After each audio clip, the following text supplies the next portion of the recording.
राम राम राम राम राम राम राम राम राम नारायण नारायण। संबंध। अब भगवान दोनों मार्गों को जानने का महात्म्य बताने के लिए आगे का 27वां श्लोक कहते हैं। नैते श्रुति पार्थ जानन् योगी मोह्यति कश्चन तस्मात् सर्वेषु कालेषु योगयुक्तो भवार्जुन।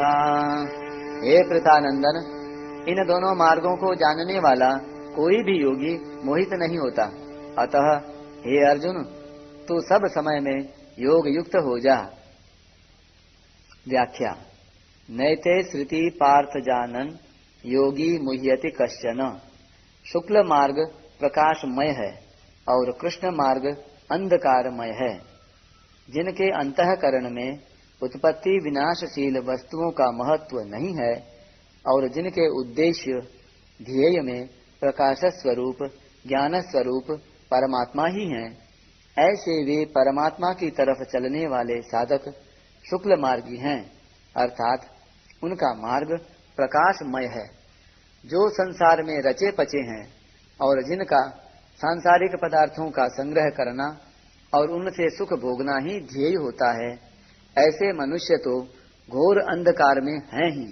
पर जो भोग भोगने के उद्देश्य से यहाँ के भोगों से संयम करके यज्ञ तप दान आदि शास्त्र विहित शुभ कर्म करते हैं और मरने के बाद स्वर्ग आदि ऊंची भोग भूमियों में जाते हैं, वे यद्यपि यहाँ के भोगों में आसक्त मनुष्यों से ऊंचे उठे हुए हैं, तो भी आने जाने वाले मार्ग में यानी जन्म मरण के मार्ग में होने से वे भी अंधकार में ही हैं।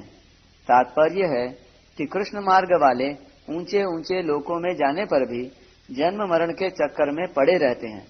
कहीं जन्म गए तो मरना बाकी रहता है और मर गए तो जन्मना बाकी रहता है।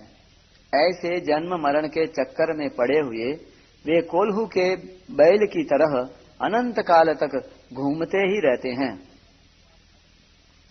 इस तरह शुक्ल और कृष्ण दोनों मार्गों के परिणाम को जानने वाला मनुष्य योगी अर्थात निष्काम हो जाता है, भोगी नहीं। कारण कि वह यहाँ के और परलोक के भोगों से ऊंचा उठ जाता है, इसलिए वह मोहित नहीं होता। सांसारिक भोगों के प्राप्त होने में और प्राप्त न होने में जिसका उद्देश्य निर्विकार रहने का ही होता है, वह योगी कहलाता है। तस्मात् सर्वेषु कालेषु योग युक्तो भवार्जुन।